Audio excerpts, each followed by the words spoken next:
Good morning. It's about 10 a.m. here in Seattle. Well, not my terrace, technically, so just a little above Seattle. Drink that. Having some cheese ball. They're the Good Crisp Company. We get these through the produce thing. I always forget the name of the company that does it. You get it through the mail, though, but it's like produce. None of these were sponsors, by the way. None of them sponsor us. Not yet. But they're pretty good. They're not my favorite cheese balls ever are Planters. Those ones are like the best. Wonderful program. So anyway, that was my review of cheese balls. Thanks for tuning in. No, anyway. No, it's actually not about cheese balls. I just happen to be eating them. So I'm going to finish eating them real quick. How's your day going? Woo. Alright. I'll shut down real quick. So, this is a review for Pearl, which I finally watched last weekend. I was going to do a video, but then, I fell asleep. So, last week, so it's all good. So, I figured let's push it to this week. Also, I will be doing a follow-up. If you remember last week, I did a Scream trilogy for the first original trilogy pitch. And I'm going to do that again for Scream 4 and follow up Scream 4 into a 5-6. And then next week, I'll do, what I would pitch for the third in the trilogy of the current one. I'm not going to pitch the other first two movies because those are out and they're fresh in everyone's mind. So I don't want to give that stuff away too much. But I will forewarn when I do that. That'll be spoilers. So anyway, let's talk about Pearl. So Pearl is the second in a trilogy of movies that came out last year. Yeah, last year. The first one was called X, and it had Mia Goth, it had Brittany Snow, a couple other people. And Mia Goth actually played an older woman in it as well. And it was very chilling. It had a very Texas Chainsaw Massacre feel to it without being like a Texas Chainsaw Massacre feel, but very 70s exploitation-y feel to it. Well, this one is actually a prequel with that old lady character. We get kind of her origin story in this. Mia Goth playing the role again as the younger version. And basically, so full spoilers if you haven't seen the movie. I'm just going to spoil the shit out of it. So, forewarned! Anyway, I don't know what the hell that was. Never going to do that again. But yeah, so basically the movie is set in 1918, which is right around the same time as the Spanish flu. Another pandemic, you might remember. Actually, you wouldn't because it was 1918, but I think that was clever how they used it. They're wearing masks because, it worked out. Because I think they filmed this around the time the pandemic was happening, which is how they worked around it.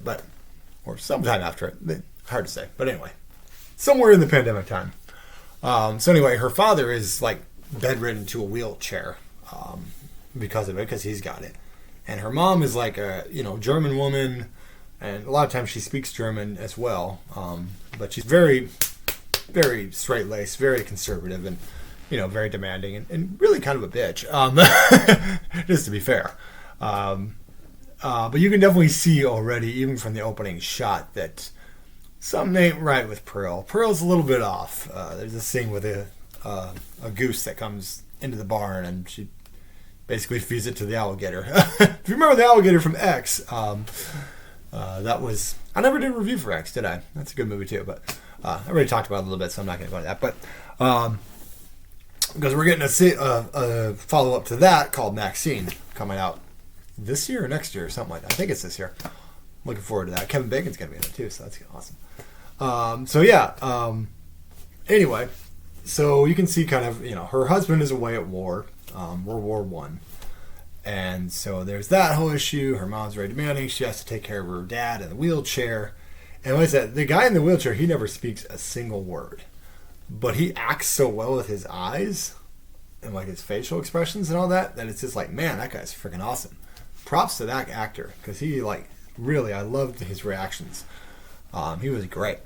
And the mom was very good too for playing a bitch girl. And the guy, she meets this guy, the projectionist, because what she does is she goes to town to get, I think the morphine is what he's taking, which she takes a little bit herself too.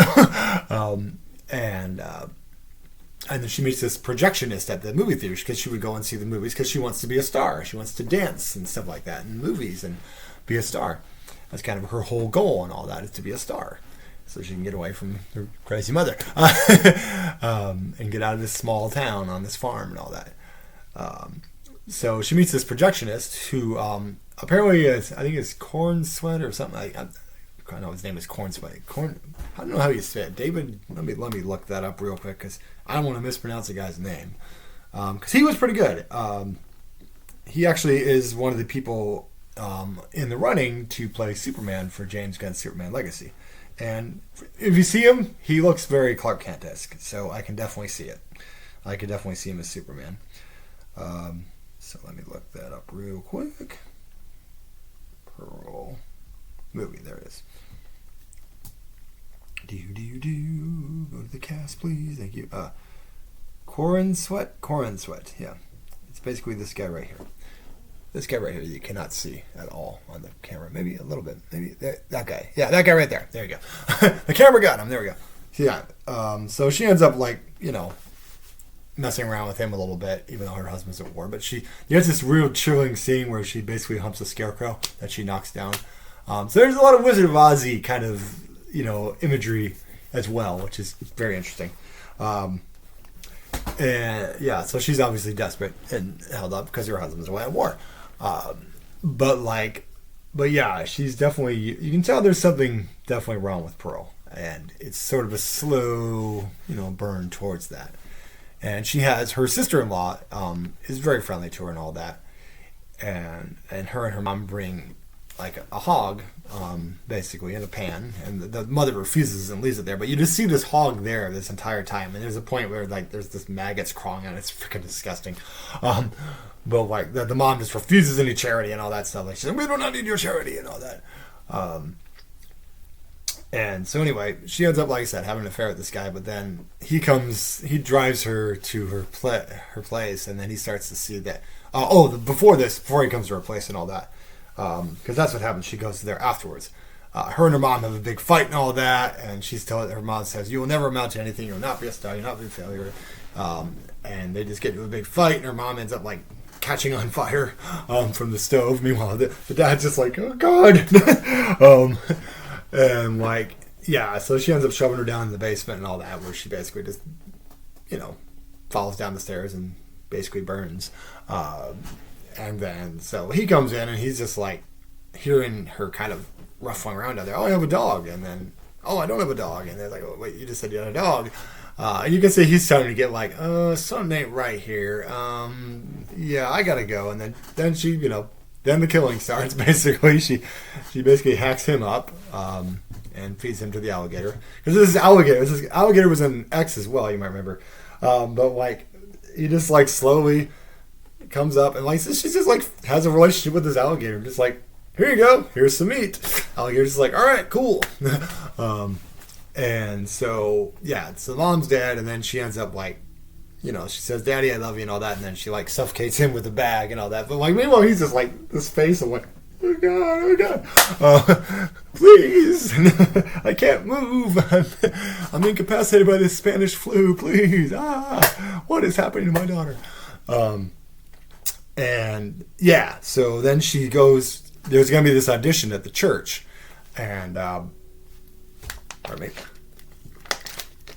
And her sister-in-law are both auditioning for it. Now, her sister-in-law is blonde, all-American girl next door type.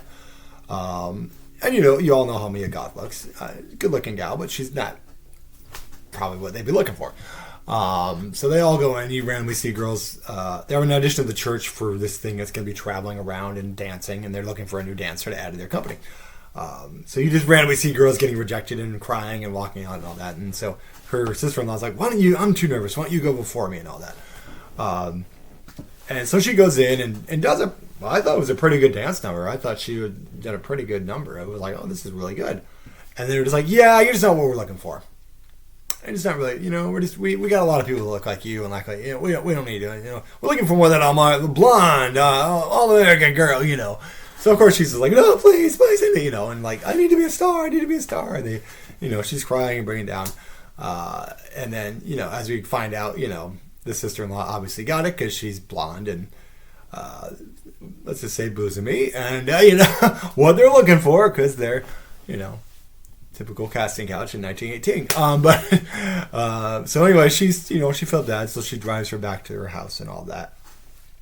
And then basically Mia Goth goes into this 10-minute monologue where the camera is just on her. You don't even see like the reactions from her sister-in-law at all, but she basically just breaks into like how much she loves her husband at war, and then like all the basically just explains everything that's been going on in her head and in her world, and like basically admits to I've killed people and all this other stuff. And it was like, you don't see the reaction at all, and you just kind of see like after this 10-minute monologue, which very intense and really good.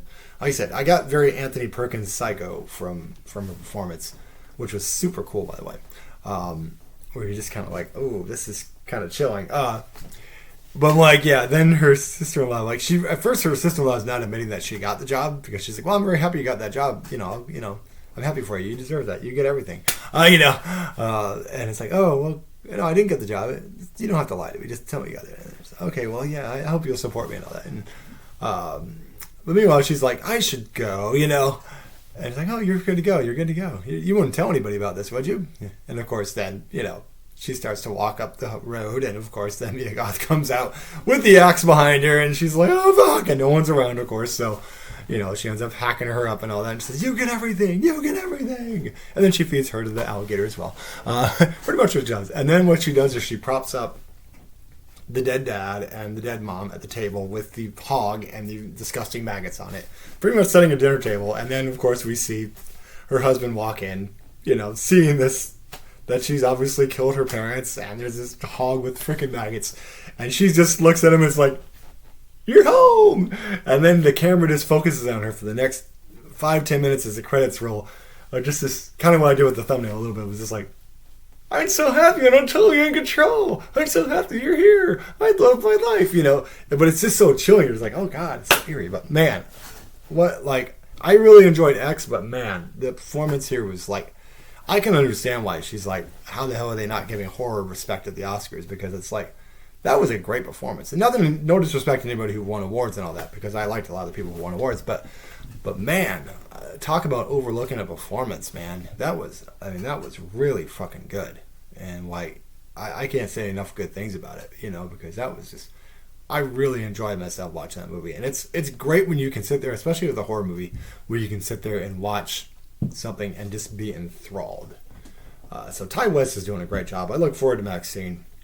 But like, yeah, like seriously, that guy definitely needs to get more work too. Because man, he's just I love the way he films things, and like, the shots he makes, and the cinematography is really good. But yeah, I highly recommend it, guys. It is on, if you have the Showtime thing, I think it's on Showtime through Amazon. There's a lot of little, I think I signed up for it once for something on Showtime. I think it was Billions I was watching.